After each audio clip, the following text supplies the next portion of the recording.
and we are here today to talk about the economics of mining.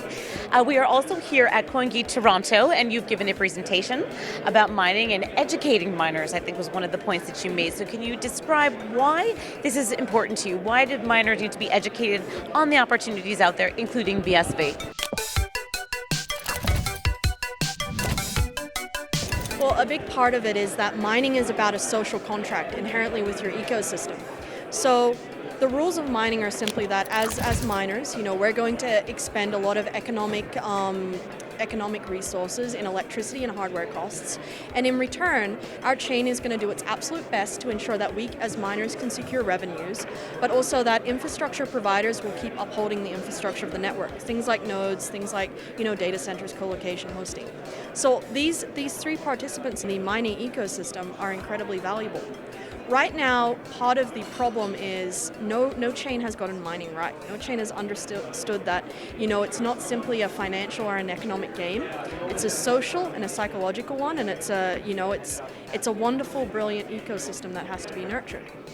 So specifically, part of the thing is that miners have a responsibility. They have to contribute economic resources. They also have to start investing in a bit of nodes and infrastructure. The chain, on the other hand, has to ensure that miners can get the appropriate transactions per second to secure revenue, to secure an alternate source of income outside of the block rewards.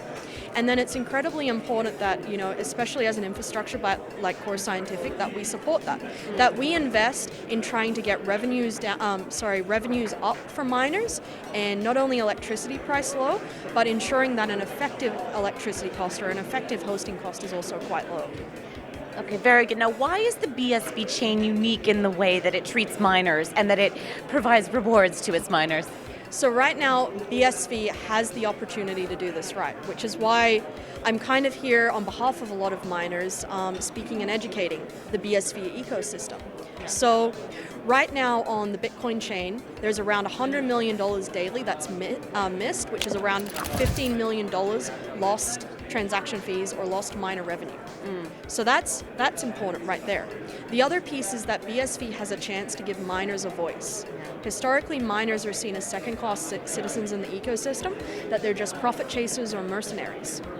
BSV has a chance to change that and actually listen to them and actually understand what they want. A great case in point was, in Bitcoin history, was SegWit. SegWit removed the fact that miners could use ASIC boost to lower their power consumption, specifically covert ASIC boost. Now, that meant miners were forced to make a choice. Do I chase transaction fees in the hope that there's going to be transaction volume and have to pay a higher electricity cost? Or do I stay with the lower electricity cost and instead just invest in the transaction volume? Miners shouldn't be forced to make that choice, especially when a large amount of them are not educated on the ecosystem.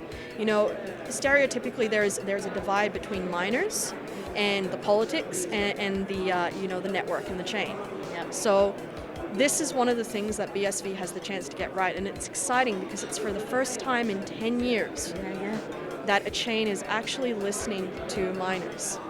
Brilliant. And what do you think the best way is to educate the miners that are out there? How can the BSV team get in there and tell them what benefits they have by being BSV? China. Start doing a lot of work in China. So 70% of the mining ecosystem is currently in China. That needs to be captured. Secondly, I talked about how there was nomadic miners and tribalistic miners. Capture the tribalistic miners because they're important for a proof of work chain security. Tribalistic miners just stay locked into the network. And then, after you've captured the tribalistic miners, start focusing on how do we increase the economic incentives to capture the nomadic miners as well. So people that just chase profit. Very good, Kristy Leigh. Thank you so much, and enjoy your time in Toronto. Thank you very much. This is Becky Legiro. Thank you for watching CoinGeek.com.